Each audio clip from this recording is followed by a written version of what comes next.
2 वर्षाच्या चिमुकल्याला 25 वेळा चावा, 20 मिनिटं मारहाण, एकाने केल्या उलट्या. फर्स्ट क्राय इंटेलिटॉट्स प्रीस्कूलमधील संतापजनक प्रकार उघडकीस.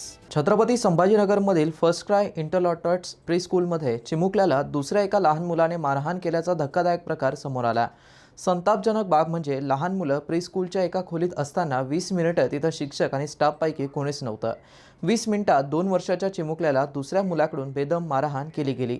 इतकंच नाही तर त्याला 20 ते 25 ठिकाणी चावा घेण्यात आल्याचंही समोर आलंय.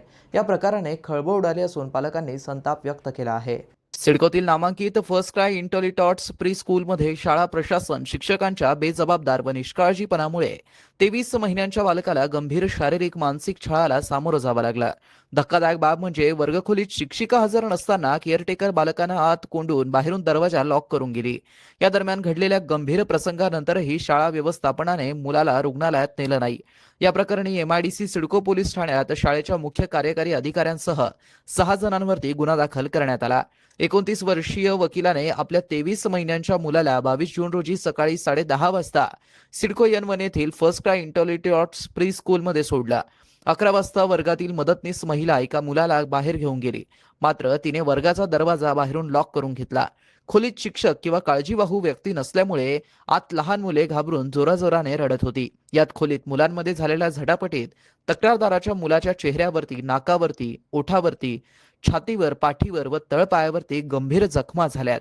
शिवाय एक दोघांनी त्याच्या शरीरावरती कडकडून चावे घेतलेत. अर्धा तास चिमुकला वेदनेने विव्हळत होता. एका चिमुकल्यानं उलटी केल्याचंही व्हायरल होत असल्याचं व्हिडिओत दिसतंय. तर first cry intellectual preschool N1 CIDCO Chhatrapati Sambhajinagar येथील शाळेच्या 1100 शाखा असून कोणतीही शासकीय परवाने तसेच इतर कायदेशीर बाबींची पूर्तता न करता, कोणताही व्यवस्थित स्टाफ न ठेवता फक्त पैसे कमवण्याचा धंदा मांडला असल्याचा आरोप पालक असलेले मयूर बोरसे यांनी समाज माध्यमांवरती केलाय. याबरोबरच शाळा व्यवस्थापनाच्या गैरकारभाराविषयी त्यांनी नाराजी व्यक्त केली आहे. मित्रांनो, ही बातमी तुम्हाला कशी वाटली आमच्या कमेंट बॉक्समध्ये प्रतिक्रियाच्या स्वरूपात नोंदवायला विसरू नका. अशाच बातम्या बघण्यासाठी आणि अपडेट राहण्यासाठी आमच्या YouTube चॅनलला सबस्क्राईब करायला विसरू नका. धन्यवाद.